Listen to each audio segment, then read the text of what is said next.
Welcome to the United Drills of America, and today we're going to be talking about the late great Bay Area legend Mac Dre. Do not forget to hit that like button, subscribe, and that notification bell. Let's go. Mac Dre, real name Andre Hicks, born July 5th, 1970, may be a familiar name to you. The Vallejo, California native made a name for himself in the San Francisco Bay Area at just 18 with his hit single Too Hard for the Fucking Radio in 1989. As his career took shape, he branched out to nearby cities and to other avenues of earning cash. Mac Dre and the Romper Room didn't just rap about daring heists, brazen robberies, and gunplay, they actually lived it. The gang wound up being prosecuted for a series of over 40 bank and business robberies, including a string of pizza shop robberies. The allegations against Dre and close associate J Diggs, Jamal Diggs, were so persistent that Mac Dre called a detective out by name on his song Punk Police. He even recorded an entire album, Back in the Hood, over the Fresno County jail phone while awaiting trial. Mac Dre, J Diggs, and other members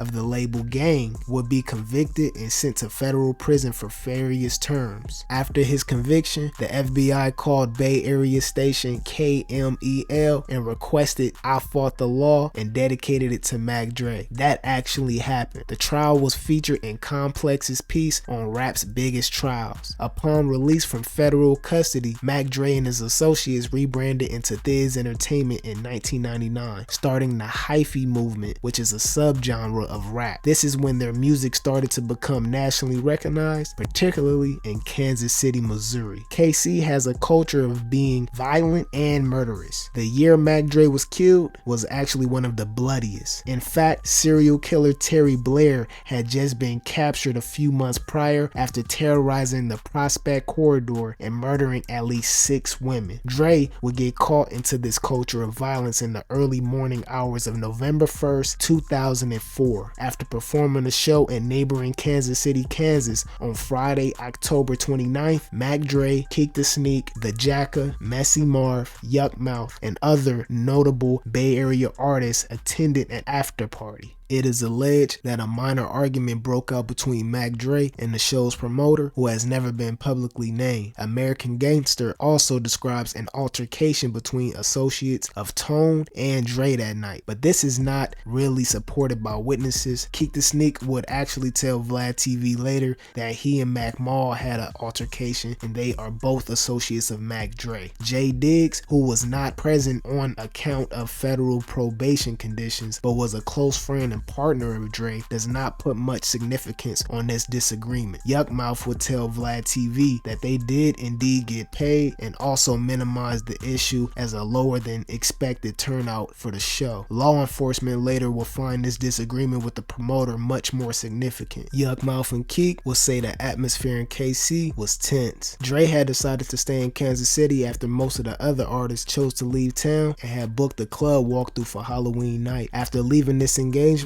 Dre and an unnamed driver were heading northbound on US 71 highway, now known as I-49. Just past the overpass above 85th Street, a stolen black Infiniti pulled along the driver's side and opened fire with what is believed to be an assault rifle. The van Dre was riding in plowed across a grass median and into oncoming southbound lanes, where it will roll over and come to rest on its wheels at the bottom of an embankment. Mac Dre was thrown from the wreckage but was determined to have died as a result of multiple gunshot wounds. He was 34 years old. No shooter or motive has been clearly identified, but that did not stop this case from taking even more lives based on rumors. After Dre's murder, those rumors swirled like a tornado in Kansas City. A local rapper by the name of Fat Tone, real name Anthony Watkins, quickly found himself at the center of this whirlwind, possibly due to his presence at the show and the reputation he had carved in Kansas City in prior years. Fat Tone was once arrested and charged with the murder of a pregnant 17-year-old Shamika Posey and her unborn child, a tragic crime that technically remains unsolved. He was released after 9 months once charges were dropped due to uncooperative witnesses. He was also accused in several shootings and robberies and had ties to the infamous 51st Street Crips, even allegedly earning a leadership position after a turf battle with convicted gang member and killer Rashawn Long, a former 51st first Crips shot caller. Long previously did time for a 2001 murder, leading to Tone's rise in the ranks during that time, and Long is currently in federal custody for a lot of bad activities. There's been stories through the grapevine about Tone in the filthy 50s. Nothing was ever proved in court, but if you ever listened to his music or lived in KC, you knew he wasn't one of the most upstanding citizens. This bravado and reputation did Tone no favors when questions about his connections to Dre's murder came up. According to many of their associates, including Jay Diggs, neither man had an issue with each other, and Tone was a victim of talking streets. He most likely had nothing to do with it, given a lack of motive and a positive prior history with Dre's associates Sibo and Killer Tay. Tone had, however, been shot in the Westport area of KC when he was only 22 while riding in a car with artists associated with Mac Dre, such as Messy Marv and Killer Tay. Tone will put a picture of himself in the hospital bed holding up a middle finger on the cover of his very next album. He will also utilize local news reports in his songs and on the album. This shooting is likely the genesis of rumors that indicated Tone, along with rumors that he admitted to the killing on a song. The exact opposite was true with Tone, criticizing his accusers and proclaiming his admiration for Dre. The Westport shooting that injured Fat Tone also remains unsolved. Not only did unofficial sources clear Fat Tone of Mac Dre's murder, so did the authorities. Lead investigator Everett Babcock even called Tone into police headquarters to warn him of likely retaliation. By official accounts, Fat Tone was cleared in Mac Dre's death,